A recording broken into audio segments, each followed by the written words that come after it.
Olá, meus amigos. Eu quero apresentar a vocês uma pessoa que você já conhece. Apresentar no sentido de que eu gosto muito do Padre Paulo Ricardo. Um homem culto, inteligente, bom, um homem bom. Sempre militou, combate os erros, os vícios. Um homem extraordinário. E sobre o aborto, ele resumiu o seguinte: em que consiste essa questão de excomunhão por causa do aborto? A Igreja possui um Código de Direito Canônico. Esse Código de Direito Canônico tem uma secção, uma parte, que é o direito penal. Ou seja, fala das punições. E que punições que a Igreja tem para dar? Não são punições espirituais, não são evidentemente punições físicas. A Igreja não põe ninguém na cadeia. A Igreja tem uma punição espiritual automática, chamada excomunhão, para o caso do aborto. É uma excomunhão automática, que é reservada ao bispo. Primeira coisa, por que a Igreja colocou essa excomunhão automática? Por uma razão muito simples. Porque existem muitos países que não punem o aborto como crime.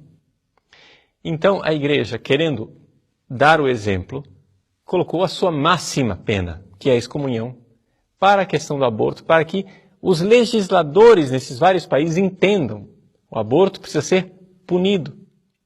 Então, primeira coisa que você tem que entender é por que é que a Igreja acrescentou essa penalidade para o aborto. Por exemplo, se você mata uma pessoa, não tem excomunhão. O crime é grave. Só que a legislação civil já dá a cadeia para a pessoa que faz isso. Mas se você mata a criança no ventre da mãe, tem excomunhão sim. Por quê? Porque a Igreja quer claramente que as pessoas entendam a gravidade do crime que estão cometendo. Está aí Padre Paulo Ricardo, um homem extraordinário, a meu ver. Um outro cara também fantástico é o Chesterton, católico norte-americano, e ele tem uma frase, um pensamento que eu acho extraordinário. Ele diz assim: o grande homem não é aquele que quando fala os outros se sentem pequenos. Não. O grande homem é aquele que quando fala faz com que todos se sintam grandes. Ai, que coisa linda.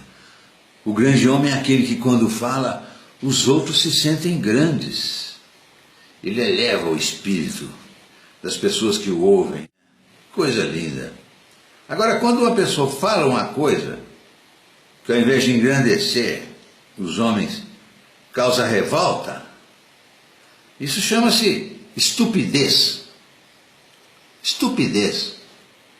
Isso não se faz. Por quê? Porque isso é ir de encontro à cultura, à tradição, ao costume. A nossa cultura é: vamos condenar os erros e os vícios e louvar as virtudes. Perdoar é para Deus. E todos somos suscetíveis aos erros, mas vamos primar pelos acertos, pelas virtudes. O nosso norte é esse. Aí o Papa vem, não é mais pecado grave aborto, não. Não tem excomunhão mais não. Agora qualquer padre pode perdoar. Ora, isso não deixa de ser uma propaganda pró-aborto. Um estímulo a essas menininhas que: quer saber? Eu faço, depois eu vou lá, me confesso e pronto. É claro que é uma propaganda.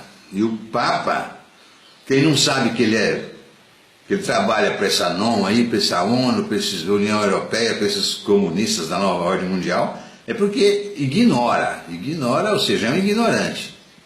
Agora, ele fica visitando país comunista aí para fazer média com os ignorantes, porque a maioria dos países que ele frequenta é tudo de ignorante, principalmente aqui na América Latina, ignorantes. Então ele vai lá conversar com o líder socialista lá, receber Cristo pregado a foice e martelo, né? E o sujeito comunga, um ateu marxista que odeia a religião e Deus, etc.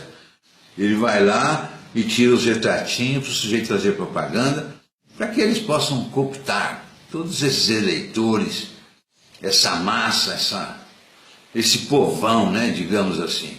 Aqui no Brasil é a mesma coisa.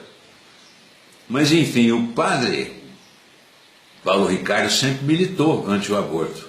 E agora o Papa me vem com esse tapa na cara de todos nós católicos, porque ele agrediu a nossa cultura, o nosso costume. Uma ação estúpida que nos agrediu a todos. Eu fui lá na página dele, não tem nenhuma resposta, nenhum comentário a respeito dessa atitude do Papa. Ele tem umas 3, 4 páginas, eu fui em todas, não vi. E vi postagens de 3 horas atrás, 4. Agora, eu não sei se ele está com medo de perder emprego, ou eu não sei se o emprego dele é mais importante do que a consciência dele, porque eu acho que ir de encontro à nossa consciência não é certo e nem seguro. Foi o Martim Lutero que disse isso. O padre Paulo Ricardo, um grande homem, ele terá que se manifestar a respeito. Caso contrário, eu acho que toda a história que ele teve de um grande soldado da Igreja Católica, um grande militante, em prol do bem dos homens, do bem, porque esse é um homem do bem, irá por água abaixo, né, se ele se calar diante disso. Só porque o chefe fez uma bobagem, ele tem que se manifestar. Escrever uma carta, alguma coisa, porque ele já se manifestou contra a CNBB, muito assim, devagarzinho, né? A CNBB não protesta veementemente contra o PNDH3, tinha que protestar com mais veemência. Ora, a CNBB é um anticomunista, vagabundo, safado, bosta de galinha. Como é a União Europeia, a ONU, a Nova Ordem Mundial, os Bilderbergs, etc, etc, etc. Precisa parar com essa polidez, sabe? É e não é. O mundo tem 2 vertentes, o bem e o mal. O cristianismo prega as virtudes, o bem, e condena o mal. Essa é a nossa cultura, esse é o nosso costume, essa é a nossa tradição. Nota 10 para o padre Paulo Ricardo, um homem maravilhoso, gosto muito dele. Agora eu estou aguardando ele se manifestar. Padre Paulo Ricardo, um homem que eu admiro pela sua cultura, sabedoria, prudência e a sua boa intenção. É isso aí.